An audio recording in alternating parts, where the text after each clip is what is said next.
ஒரு 5ஆம் வகுப்பு, இது வந்து இங்கே நடக்கலை, வெளிநாட்டில் நடக்கிற ஒரு கதை, ஒரு சிறுகதை.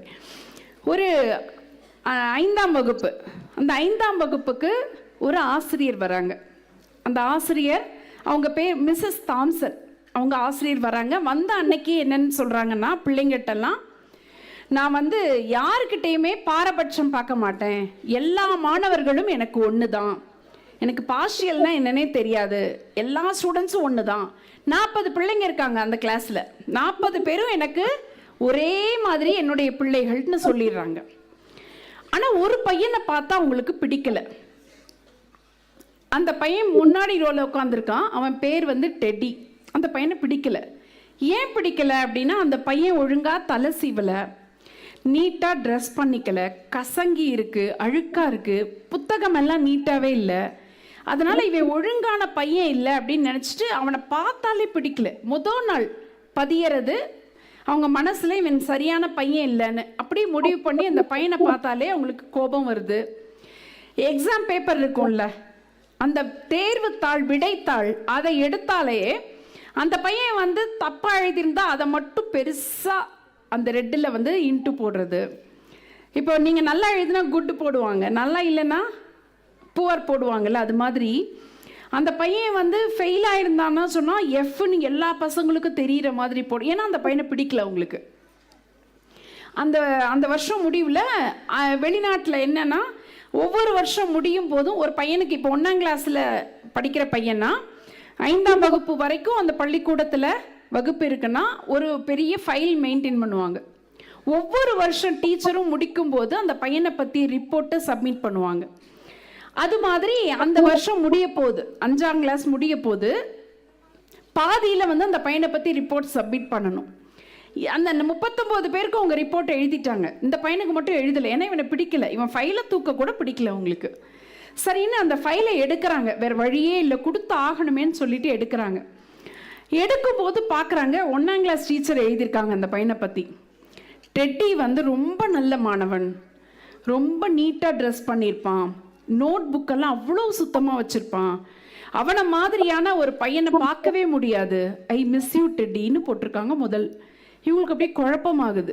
ஏன்னா இவங்க என்ன நினச்சிட்டு இருக்காங்க, ரொம்ப மோசமான பையன் நினச்சிருக்காங்க. அடுத்து 2ஆம் கிளாஸ் ஃபைல் 2ஆம் கிளாஸ் ரிப்போர்ட் எடுக்கிறாங்க. 2ஆம் கிளாஸ் டீச்சர் எழுதியிருக்காங்க, அபவ் ஆவரேஜ் ஸ்டூடெண்ட் டெட்டி, அவனை சுற்றி எப்பயுமே பசங்கள்லாம் இருக்காங்க, அவங்ககிட்ட சந்தேகம் கேட்டால் கூட அவன் அவ்வளோ நல்லா சொல்லி கொடுக்குறான், ஆனால் அவங்க அம்மாவுக்கு உடம்பு சரியில்லைன்னு நினைக்கிறேன் அப்படின்னு அந்த ரிப்போர்ட்டு எழுதியிருக்கு. அடுத்து 3ஆம் கிளாஸ் டீச்சர் எழுதியிருக்காங்க, டெட்டியோடைய நிலைமையை நினச்சா கஷ்டமாக இருக்குது, அவங்க அம்மா படுத்த படுக்கையாக இருக்காங்க, டெட்டி அடுத்து என்ன ஆவான்னு தெரியல அப்படின்னு எழுதியிருக்காங்க.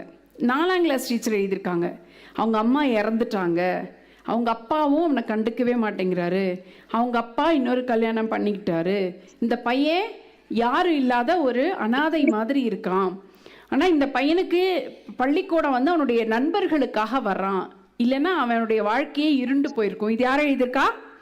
4ஆம் கிளாஸ் டீச்சர் எழுதியிருக்காங்க. இவன் இப்போ என்ன படிக்கிறான்?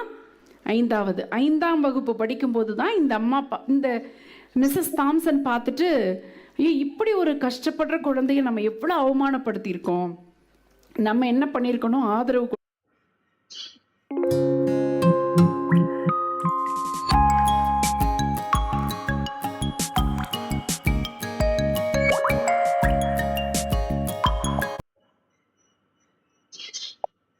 கொடுத்துருக்கணும், ஒரு டீச்சராக நடந்திருக்கணும், நம்ம இந்த குழந்தைய நம்ம ரொம்ப கஷ்டப்படுத்திட்டோம்னு மனசுக்குள்ளே ரொம்ப வருத்தப்படுறாங்க. அது முடிஞ்சு கிறிஸ்மஸ், அங்கெல்லாம் அந்த நாட்டிலலாம் கிறிஸ்மஸ்க்கு முன்னாடி இந்த குழந்தைங்கள்லாம் வந்து டீச்சர்ஸ்க்கு கிஃப்ட் கொடுப்பாங்க. இப்போ அந்த கிளாஸ் பசங்கள்லாம் வந்து சின்ன சின்ன பெரிய பெரிய பாக்ஸு, சின்ன பாக்ஸ் எல்லாம் கிஃப்ட் நிறைய எடுத்துகிட்டு வராங்க.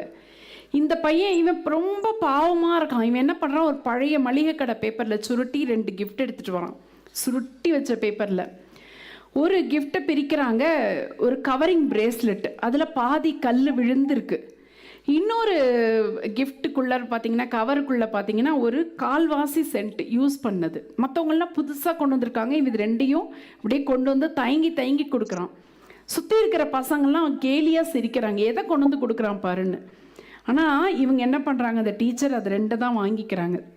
அந்த கவரிங் பிரேஸ்லெட் யாரோடது? டெட்டியுடைய அம்மாவோடது. அதை எடுத்து போட்டுக்கிறாங்க. இன்னொரு கையில் இருக்க அந்த கொஞ்சம் பர்ஃப்யூம் இருக்குல்ல, அதை எடுத்து கையில் போட்டுட்டு அதை ஸ்மெல் பண்ணி பார்க்குறாங்க. இவன் அப்படியே சந்தோஷப்படுறான். ரொம்ப நாளைக்கு அப்புறம் அன்னைக்கு தான் அந்த குழந்தையுடைய முகத்தில் சந்தோஷம். ஏன்னா அந்த சென்ட் பர்ஃப்யூம் யூஸ் பண்ணோடனே அவனுக்கு யாரை ஞாபகப்படுத்தியிருக்கோம்? அது அவங்க அம்மாவை. ஓடி வந்து டீச்சர்கிட்ட சொல்கிறான், எனக்கு எங்கள் அம்மா மாதிரியே இருக்குன்னு சொல்லிட்டு ஓடிடுறான். 5ஆம் வகுப்போடு அந்த பள்ளிக்கூடம் முடியுது. அதுக்கப்புறம் அந்த ஸ்கூலில் வேறு ஸ்கூல் போகணும். இவன் அடுத்த 6வது வேறு பள்ளிக்கூடம் போயிடுறான். அந்த ஒரு சின்ன குறிப்பு இவங்க வீட்டு வாசலில் வச்சுட்டு போகிறான்.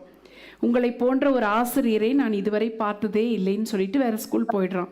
அந்த ஸ்கூல் போய் 12ஆம் வகுப்பு வரைக்கும் படிக்கிறான். 12ஆம் வகுப்புலேயும் அவன் ஸ்கூலில் வந்து 3rd மார்க் வாங்குறான். அப்போ மறுபடியும் டீச்சருக்கு ஒரு கடிதம் வருது, உங்களை போன்ற ஆசிரியரை என் வாழ்நாளில் பார்த்ததே இல்லை. ஏன்னா அந்த கிஃப்ட் வாங்கின பிறகு அவங்க அவனை கொஞ்சம் கொஞ்சமாக மாற்றுறாங்க. நல்லா ட்ரெஸ் பண்ணிக்கோ, நல்லா படின்னு சின்ன சின்ன விஷயம் மோட்டிவேட் பண்ணுறாங்க. அவனுக்கு மனசுக்குள்ளே இன்னொரு அம்மா கிடைச்ச மாதிரி ஒரு உணர்வில் அவன் மாற்றிக்கிறான். முழுக்க நார்மல் சைல்டாக இருக்கான் அவன். அதுக்கப்புறம் அவன் அவங்க எழுதுனான் டீச்சருக்கு, நான் நல்ல மார்க் வாங்கினேன், எனக்கு மெடிக்கல் சீட் கிடச்சிருக்கு, நான் ஜாயின் பண்ணுறேன்னு. அப்படியும் கடைசியில் என்ன எழுதுறான், 5 வருஷத்துக்கு ஒரு தடவை 6 வருஷத்துக்கு ஒரு தடவை தான் கடிதம் மட்டும்தான் வருது, நேரில் சந்திக்கல. ஒவ்வொரு கடிதத்துலேயும் அவன் என்ன எழுதுறான், நான் வந்து உங்களை மாதிரி ஆசிரியரை பார்த்ததில்ல, அப்டேட் பண்ணிகிட்டே இருக்கான், ஆசிரியரை பார்த்ததில்லை அப்படின்னு. கடைசியில் டாக்டர் பிஜி மெடிக்கல்லையும் எம்டி வரைக்கும் படிச்சிடறான். அவன் எழுதுறான், ஒரு கடிதம் எழுதுறான், எனக்கு நான் இப்போது எம்டி முடிச்சுட்டேன், எனக்கு திருமணமாக போகுது, ஒரு பொண்ணை விரும்புகிறேன், எனக்கு திருமணமாக போகுது, நீங்கள் இந்த திருமணத்துக்கு முதல்ல வரணும், அப்பாவும் இறந்துட்டாரு அப்படின்னு சொல்கிறான். அந்த டீச்சர் வயசாயிடுது, ரொம்ப வயசாயிடுது அவங்களுக்கு. அவங்க அப்படியே வராங்க, அந்த திருமணத்துக்கு வராங்க. திருமணத்துக்கு வந்த உடனே இவனை பார்த்த உடனே அவங்க ஆற தழுவி கண்ணீர் வடிக்கிறாங்க. அப்போது அவங்க கையில், ஒரு கையில் அந்த பழைய பிரேஸ்லெட், இன்னொரு கையில் அதே பெர்ஃப்யூம் ஸ்மெல்லு.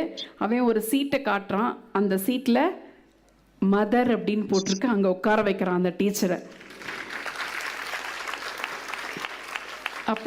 அப்பையும் அவன் சொல்கிறான், உங்களை போன்ற ஒரு ஆசிரியரை என் வாழ்நாளில் நான் பார்த்ததே இல்லை அப்படின்னு சொல்கிறான். அப்போ அவங்க சொல்கிறாங்க, உன்னை போன்ற ஒரு மாணவனை நான் என் வாழ்நாளில் பார்த்ததே இல்லை, என்னுடைய மனமாற்றங்களுக்கு முழுவதும் காரணமானவன் நீதான், இல்லைன்னா நான் வேற ஒரு ஆசிரியராக இருந்திருப்பேன், என்னை ஆசிரியராக நடத்தினதே நீதான் அப்படிங்கிறாங்க. இப்படி எத்தனையோ சம்பவங்கள், உயிர்ப்பான சம்பவங்கள் ஆசிரியர்கள் மாணவர்களுக்கு உள்ளார கூட இருக்குது.